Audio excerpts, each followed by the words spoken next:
Vous regardez RTL. On n'est pas forcément d'accord. 8h19, on n'est pas forcément d'accord ce matin avec Éric Zemmour. Bonjour Éric. Bonjour. Éric, depuis 15 jours, une offensive de l'armée turque est lancée sur le territoire syrien contre les Kurdes et le président turc Erdogan affirme lutter contre le terrorisme. Et oui, encore une guerre au terrorisme.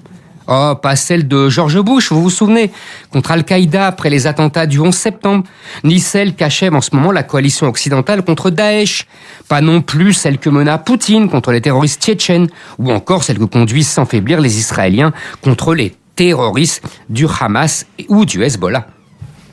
C'est au tour désormais du Turc Erdogan de lancer une offensive d'envergure contre les terroristes.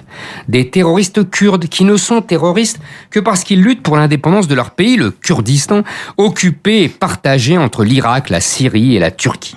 Des terroristes kurdes qui jusqu'à présent étaient les fers de lance du combat contre les terroristes de Daesh. Tout le monde est terroriste, chacun son tour.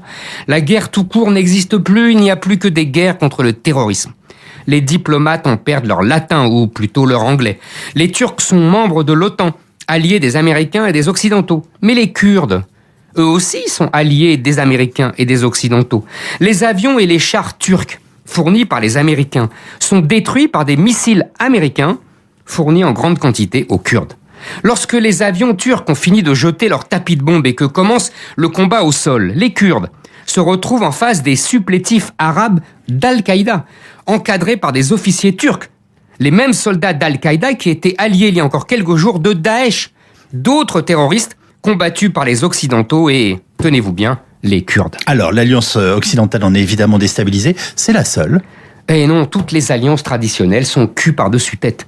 Les Turcs avancent en territoire syrien, donc au cri du président Assad qui veut récupérer l'intégralité de son territoire. Mais Poutine, l'allié russe d'Assad, lui impose le silence car il a retiré ses troupes pour laisser rentrer les Turcs. Pas mécontent d'enfoncer un coin dans l'Alliance Atlantique. Et ça marche.